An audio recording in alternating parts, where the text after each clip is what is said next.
itu mengapresiasi tawaran negosiasi oleh pemerintah Indonesia dan negosiasi kita atau tawaran kita itu menjadi rujukan oleh Amerika Serikat untuk diberikan kepada negara-negara lain yang memilih jalur negosiasi. Tawaran kita menjadi benchmark oleh Amerika Serikat untuk disampaikan ke negara-negara lain yang memilih jalur negosiasi. Dan menurut saya ini satu hal yang positif ya. Hari ini negosiasi masih berlangsung, artinya kita tidak boleh pesimis. Betul. Dan kita harus optimis, dan kita juga sebetulnya udah melayangkan kurang lebih 34 miliar US dollar.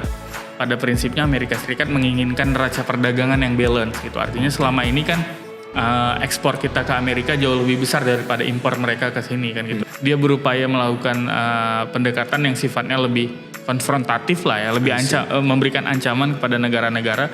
Hari ini saya mengajak seluruh pengguna media sosial, pengguna internet adalah untuk cermat dalam ibaratnya menerima informasi terkait tarif resiprokal.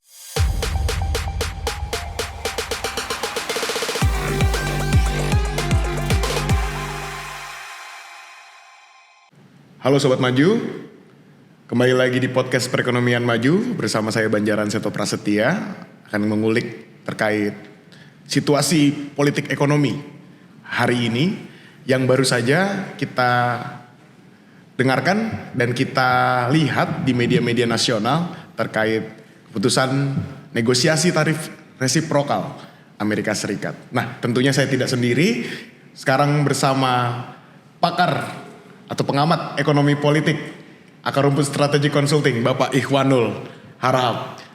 Terima kasih Mas Seto, jangan bapak lah, kita masih seumuran kayaknya. Ampun, abang saya ini, beliau ini cukup antusias dan cukup tertarik karena beliau ini setelah mengeluarkan banyak publikasi pemberitaan terkait hal ini, dan makanya kita coba buat kulik sebenarnya gimana sih nih negosiasi-negosiasi yang sedang berlangsung ini, apakah sebenarnya lancar atau memang ada memiliki tantangan-tantangan tersendiri? Mari kita coba kulik lebih dalam bersama Bang Wanul.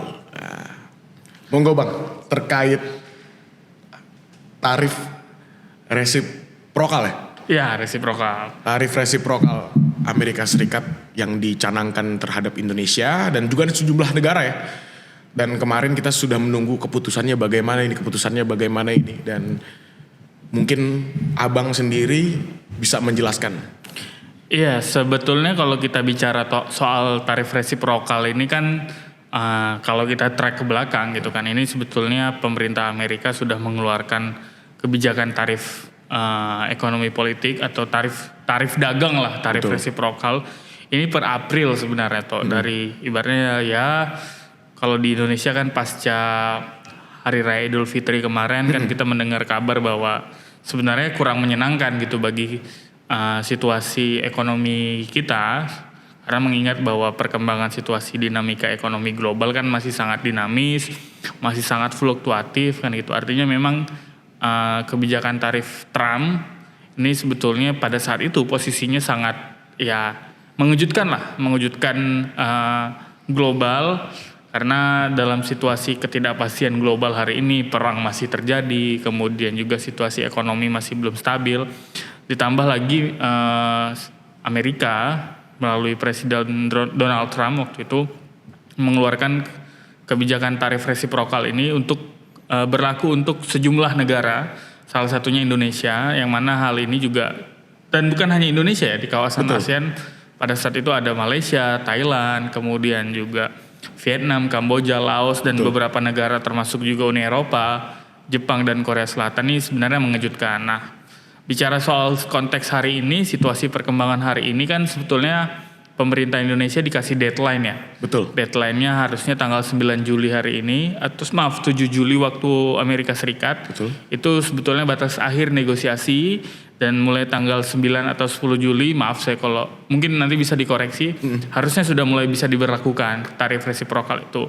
Dan seiring berjalannya waktu, apa yang dilakukan oleh pemerintah Indonesia kan gitu.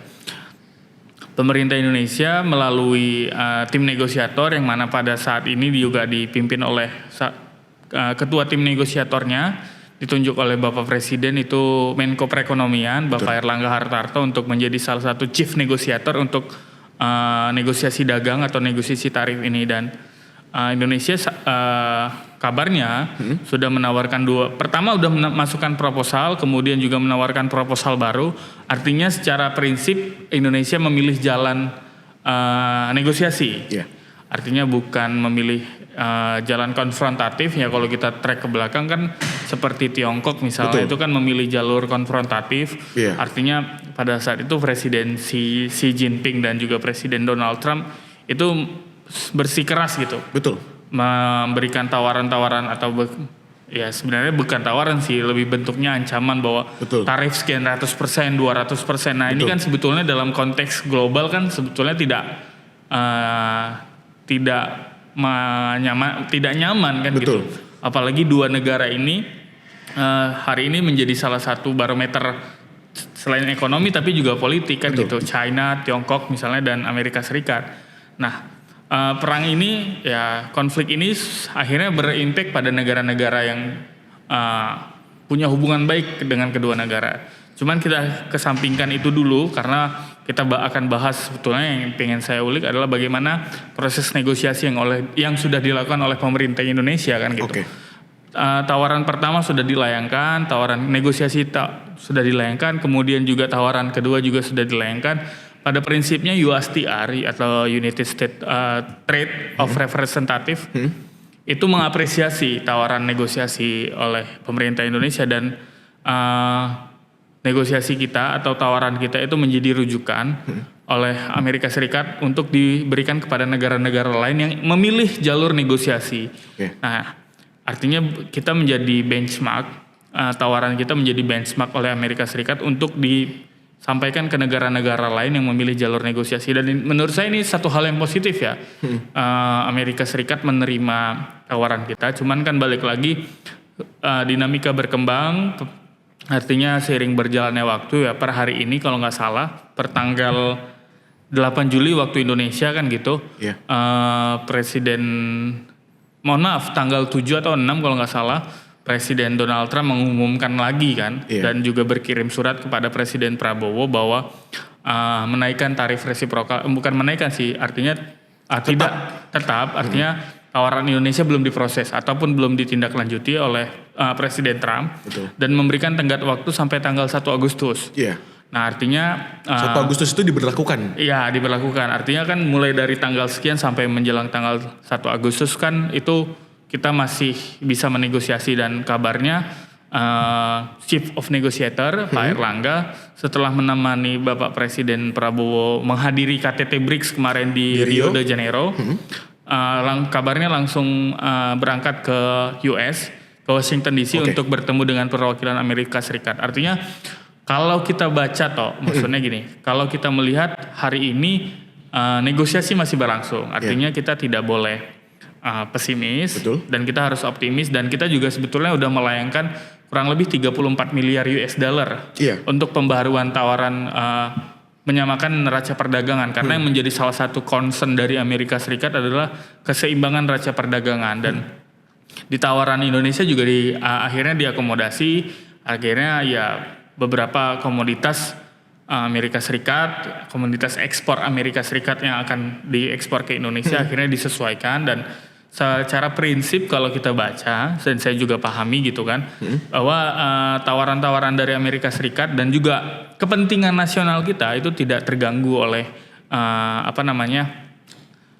tawaran yang sudah dilayangkan kan gitu. Karena memang pada prinsipnya Amerika Serikat menginginkan neraca perdagangan yang balance gitu. Artinya selama ini kan ekspor kita ke Amerika jauh lebih besar daripada impor mereka ke sini kan gitu. Nah, Amerika Serikat menginginkan agar ekspor dan impor mereka khususnya ke Indonesia itu lebih balance. Kurang lebih seperti itu toh. Artinya secara prinsip sih kita harus apresiasi ya langkah pemerintah Indonesia dan kita harus optimis lah proses jalannya negosiasi ini. Baik, aku melihat penjelasan yang cukup menarik dan kita coba masuk dalam satu persatu dulu ya Bang ya.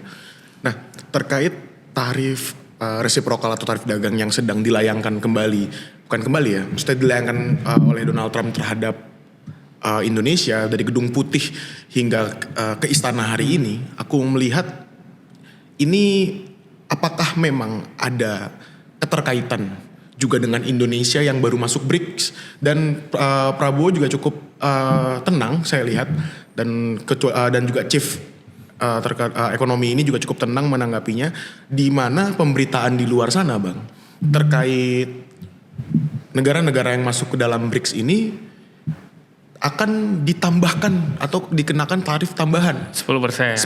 Oke. Nah, ini bagaimana? Nah, kalau kita bicara soal BRICS ya, artinya kan ini juga baru kan gitu. Betul. Keanggotaan Indonesia ke dalam BRICS juga belum ada 1 tahun kan gitu. Nah, kalau saya melihat secara sebetulnya toh pada prinsip bahwa apa yang dilayangkan oleh Presiden Donald Trump yang mengancam lah bahasanya akan menambahkan 10% dari sebelumnya kepada negara-negara yang hadir dalam KTT BRICS di Rio beberapa waktu yang lalu kan gitu. Kalau saya melihat bahwa sebetulnya ini adalah satu situasi di mana Presiden Donald Trump itu sedang mencari atau sedang gelisah sebetulnya untuk mencari formulasi apa yang coba dia tawarkan. Akhirnya dia berupaya melakukan pendekatan yang sifatnya lebih konfrontatif lah ya, lebih memberikan ancaman kepada negara-negara. Cuman kalau kita bicara konteks Indonesia, menurut gue sih nggak ada dampak secara signifikan dengan Indonesia hadir di BRICS. Kemudian juga akan tarif resiprokal kita akan nambah, yang awalnya 32 jadi 42. Menurut gue tuh nggak akan masih jauh lah ibaratnya. Cuman kan kita tetap perlu antisipasi, makanya kita terus pantau kan gitu. Betul. Apa yang menjadi pekerjaan lah dari pemerintah untuk khususnya Chief of Negotiator Pak Erlangga untuk terus melakukan negosiasi kepada pemerintah Amerika Serikat. Karena ya kalau kita bicara BRICS, kita bicara hari ini tarif, ya ibaratnya itu kan satu hal yang sebetulnya berbeda gitu. Betul. Dan konteks Indonesia kan juga baru. Betul. Nah, kalau kita bicara proses negosiasi kemudian juga proses keanggotaan BRICS, ya memang sebetulnya proses keanggotaan BRICS kita kan udah lama, cuman kan kita ditetapkan sebagai anggota penuh BRICS kan juga baru kan gitu. Artinya kalau kita bicara soal timeline sebetulnya ya boleh di teman-teman periksa, artinya di April itu kita sudah negosiasi dengan Amerika Serikat gitu, sementara keanggotaan kita di BRICS ya kurang lebih berdekatan lah. Cuman kan ya menurut gue sih nggak akan terlalu berpengaruh lah, khususnya untuk Indonesia. Berpengaruh dalam hal negosiasi ya. Iya, karena berarti kita coba merekonstruksi pikiran kita untuk dipisahkan ya. Ya, itu satu hal yang dipisahkan lah kan. Iya. Karena kan kalau kita melihat ya kita ini menganalisa bagaimana gaya dan psikologi ataupun pendekatan yang dilakukan oleh Donald Trump ini kan agak berbeda dan agak unik sebelumnya dari beberapa pemimpin-pemimpin Amerika kan gitu. Nah, memang kita berharap outputnya adalah negosiasi ini berjalan dengan baik, artinya tawaran Indonesia juga mudah-mudahan diterima dan kita mendapatkan win-win solusi dari negosiasi yang sedang berlangsung. Yes, tentu. Dan mungkin Sobat Maju juga di sini kita mau coba untuk memberikan pemahaman kepada sobat-sobat maju yang ada di rumah supaya kecemasan ini tidak direproduksi. Kecemasan terkait tarif dagang ini akan berpengaruh kepada domestik yang sangat berlebih ini tidak direproduksi dan tidak dilebih-lebihkan seperti itu. Nah, aku coba pengen mengacu kepada nilai MOU perdagangan yang dijadikan instrumen dalam negosiasi ini, Bang. Nah, sebenarnya dampaknya ini dalam sektor-sektor tertentu ini dan secara domestik ini kita jadikan bergen lah terhadap negosiasi tarif sebagai salah satu instrumen 34 miliar USD. Ini apa sih Bang dampaknya? Ya kalau kita lihat ya toh mungkin selama ini kan kita memang salah satu kita bicara komoditas ya, ini salah satu komoditas ekspor Amerika ke Indonesia kan soybean, terus kemudian juga ada beberapa perangkat elektronik dan sebagainya. Nah, kemudian juga di tawaran yang terbaru adalah minyak ya, energi kan gitu. Nah, menurut gue sih ini nggak akan mengganggu kepentingan nasional kita karena memang dari nilai neraca perdagangan kita, nilai neraca ekspor dan impor kita memang ekspor dari Amerika itu tidak begitu dominan dibanding negara-negara lain kan gitu. Nah, cuman secara prinsip bahwa kepentingan nasional kita itu tidak terganggu karena memang kita mencoba untuk mencari jalan tengah lah dengan Amerika Serikat. Bukan berarti kita takut ya, bukan berarti kepentingan nasional kita akhirnya diganggu oleh kebijakan tarif ini, enggak. Karena kita berupaya untuk merangkul semua negara menjadi sahabat kan gitu. Ini adalah upaya kita. Nah kalau bicara soal komoditas misalnya toh, selama ini kan ibaratnya kita impor dari Amerika soybean, kalau nggak salah kedelai, gandum gitu kan. Nah itu kan udah. Nah kemudian kita tambah lagi komoditas yang lain. Artinya 34 miliar US dollar itu bukan baru. Artinya kita secara akumulasi nanti hasilnya akan segitu. Artinya 34 miliar USD itu bukan ditambah, artinya sudah existing dari nilai ekspor dari Amerika sebelumnya gitu. Jadi ya kurang lebih 34 miliar itu kan 34 miliar USD itu bukan baru, artinya sebelumnya udah ada terus ditambah terus hasilnya jadi 34 miliar USD. Berarti 34 miliar USD itu ya sekali lagi saya tekankan bukan baru. Itu sudah digabung dengan nilai ekspor yang sudah existing sebelumnya dari Amerika Serikat. Oke. Dan ini cukup menarik Bang, karena nilai jumlahnya ini kan kalau digabungkan juga cukup lumayan besar, dan ini menjadi bergen pemerintah. Dan tentunya masyarakat memiliki rasa was-was apakah dana ini akan memang bisa mencapai juga dan kembali kepada kita, masuk ke dalam pendapatan kita. Ya gitu. Itu kan kalau kita bicara soal ekspor impor itu kan masuknya ke devisa. Mungkin ya itu nanti akan orang keuangan yang akan bisa bicara itu lebih dalam. Cuman secara prinsip kita berharap bahwa dan menurut gue sih itu nggak ada yang terganggu kepentingan nasional kita. Kemudian juga ya itu sebenarnya menjaga kepentingan, menjaga industri kita. Karena memang kan beberapa komoditas itu kan tidak ada sih, memang kurang lah ibaratnya. Misalnya contoh kayak kita impor dari Amerika Serikat adalah susu kedelai dan kacang kedelai. Itu kan memang yang high quality-nya kan dari Amerika Serikat. Nah, bayangin tahu tempe kita kan selama ini memang mostly itu menggunakan bahan baku kedelai dari Amerika Serikat kan gitu. Ya artinya kalau kita menambah itu kan artinya pasokan juga akan terjaga, dan ibaratnya ya tahu, tempe dan bahan makanan yang bersumber dari kacang kedelai masih bisa terjaga. Kemudian juga kita bicara soal gandum.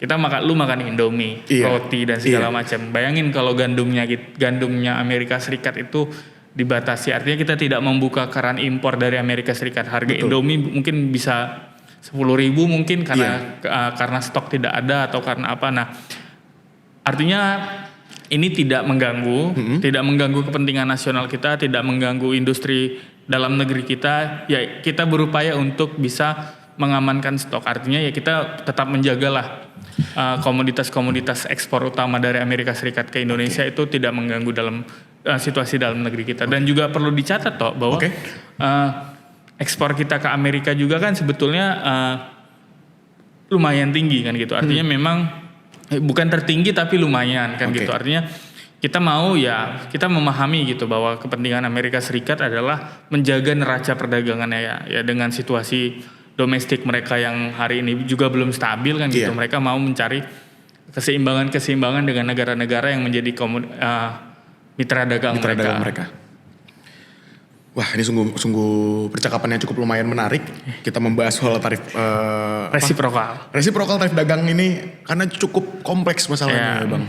Cukup kompleks, dan ternyata ya justru aku lihat ketika memang kita menambah otomatis membuka peluang baru tentunya. Dan mungkin sedikit lagi nih Bang. Kira-kira kita kan kita membahas perihal domestik tadi kan. Sekarang kita masuk ke dalam hal-hal yang mungkin lebih sifatnya global. Mungkin nggak Bang, karena kita mungkin bernegosiasi, kemudian kita menjadi best practice secara proposal negosiasinya, kita juga bisa bakal terseret oleh rivalitas perdagangan dunia ini. Contoh kemarin bukan teman-teman ya, apa ya bahasanya, kubu Cina ini kan sudah melakukan blokade dagang Ya. dengan menaikkan juga tarifnya, kemudian belum ada pertemuan yang signifikan dan hasil yang signifikan, kemudian Indonesia menjadi percontohan negara-negara lain bahkan di ASEAN juga untuk proposal negosiasinya best practice, kalau abang bilang. Ini gimana? Ya. Apakah mungkin kita terseret dalam rivalitas tersebut? Ya kalau bicara soal rivalitas antara Tiongkok ya, Cina dan Amerika Serikat, menurut gue sih kita menghindari itu kan. Oke. Karena kan selama ini juga kita upaya-upaya kita kan bebas aktif dan Iya. pada prinsipnya adalah prinsip politik luar negeri, prinsip ekonomi luar negeri kita adalah bersahabat dengan banyak negara, artinya kan gitu. Nah, menurut gue sih Indonesia tidak akan terseret oleh konflik yang berkepanjangan antara kedua negara ini, dua blok ini, Amerika dan Cina kan gitu. Indonesia juga yang pasti gue lihat adalah Indonesia membawa kepentingannya sendiri untuk bernegosiasi dengan Amerika Serikat. Artinya di luar dari kepentingan China, di luar dari kepentingannya Vietnam, ya whatever lah kan gitu. Cuman Ada kedaulatan di sini. ada kedaulatan yang harus dijaga kan gitu, dan kita harus apresiasi lah apa yang sudah dilakukan oleh Pak Presiden Prabowo gitu kan. Artinya dia tidak takut, kemudian juga berupaya mencari solusi yang ibaratnya tidak konfrontatif sesuai dengan karakter bangsa kita yang bersahabat kan gitu. Cuman yang harus kita pahami dan harus kita garis bawahi dari situasi ini adalah pemerintah Indonesia hari ini tidak terpaku oleh satu negara. Kalau kita cermati ya. Gitu. Artinya konsekuensi dari tarif dagang ini berdampak sebetulnya dalam konteks Indonesia. Cuman kan apa yang hari ini dilakukan oleh pemerintahan Bapak Presiden Prabowo kan sebetulnya menunjukkan bahwa kebijakan-kebijakan ekonomi luar negeri kita tuh bertransformasi dengan sangat baik. Betul. Artinya kita tidak bergantung pada satu negara, kita tidak bergantung pada China, kita tidak bergantung pada Amerika Serikat. Ya salah satu contohnya adalah kita berhasil deal ya dengan Eurasia. Betul. Yang mana beberapa waktu lalu kan gitu Bapak PM-nya Rusia itu Denis Manturov menandatangani kerjasama, dan ini menjadi satu hal positif gitu. Artinya Indonesia membuka diversifikasi pasar gitu. Betul. Dan itu menghindari kita ketergantungan dengan satu negara, ketergantungan terhadap satu komoditas yang mana kalau ancamannya adalah akan berakibat pada situasi domestik yang tidak stabil kan gitu. Kemudian juga kalau kita bicara multi ekonomi lah, misalnya kerjasama ekonomi yang multi, itu misalnya kita sedang tahap negosiasi CEPA dan kabarnya dalam waktu dekat akan ada penandatanganan kan gitu. Iya, perjuangan yang panjang ya Bang. Nah ini kan setelah 9 tahun kan gitu. Dan ini menjadi hal yang baik kan gitu. Ini membuka pasar Eropa kembali kan gitu. Nah, artinya ya dengan kita gabung BRICS membuka pasar di negara selatan-selatan. Betul. Kemudian juga EU CEPA, kemudian juga kita dengan Eurasia, kemudian nanti OECD, CTPP. Betul. Nah ini kan sebetulnya satu hal yang baik itu. Artinya kita hari ini jangan merasa kecil dengan tarif resiprokal, bukan berarti kita menyepelekan kan gitu. Kita hari ini membuka banyak peluang negosiasi, peluang kerjasama perdagangan. Nah ini menjadi satu hal yang baik bagi pemerintah Indonesia, apalagi kita nggak mau kan, Bapak Presiden juga sempat mention kan, jangan sampai Indonesia hanya jadi market kan gitu. Sepakat. Nah itu yang penting yang harus kita garis bawahi dalam konteks kerjasama ekonomi, konteks kerjasama dagang global hari ini. Tanpa melupakan kedaulatan Indonesia sendiri. Tanpa melupakan dan kepentingan nasional. Betul. Dan karena aku lihat sendiri Indonesia yang mungkin terkait kebijakan ekonomi dunia ini beberapa waktu ke belakang ini cukup lumayan. Kadang pasif, kadang aktif, tapi sekarang sangat aktif. Sangat terlihat, sangat aktif. Dan tentunya kita berharap ya Bang ya, penyelesaian terhadap baik itu EU CEPA nanti yang waktu ke depan bakal ditandatangani, dan serta negosiasi tarif dagang Amerika Serikat mewujudkan hasil yang cukup win-win solusi lah. Betul. Win-win solusi dari tahap negosiasi. Dan penting juga ini mungkin pesan ya. Mungkin statement terakhir dari gue adalah teman-teman jangan, khususnya teman-teman ya, kita tidak mau mendikte teman-teman media. Artinya hari ini saya mengajak seluruh pengguna media sosial, pengguna internet adalah untuk cermat dalam ibaratnya menerima informasi terkait tarif resiprokal, karena jangan sampai situasi yang tidak stabil ini justru mengganggu investasi kita juga. Betul. Gitu. Artinya kita mau semua ini apa yang sudah dijalankan pemerintah khususnya dalam tahap negosiasi kita tunggu sama-sama, kita tunggu pemerintahan secara resminya kan gitu untuk sama-sama menjaga stabilitas khususnya di dalam negeri gitu. Betul. Karena tentunya isu ekonomi, sosial ekonomi ini cukup lumayan sensitif jika ini disangkut pautkan ini, makanya teman-teman media juga mungkin diharapkan lebih cermat ya, lebih sabar, dan juga teman-teman yang ada di rumah juga lebih berhati-hati ketika membaca juga lebih cermat. Oke, mungkin itu ya. Oke, terima kasih Seto. Ini bukan diskusi sore ringan nih, berat nih. Mungkin kurun waktu 20 menit yang cukup menguras pikiran dan akal. Kita ikuti sama-sama lah. Betul. Perkembangannya. Betul. Kita ikuti bareng-bareng tahap perkembangannya. Mungkin ketika video ini tayang sudah ada hasil. Semoga. Mungkin seperti itu. Terima kasih. Jangan lupa cek Instagramnya Perekonomian Maju, TikTok Perekonomian Maju, dan sampai jumpa Sobat Maju.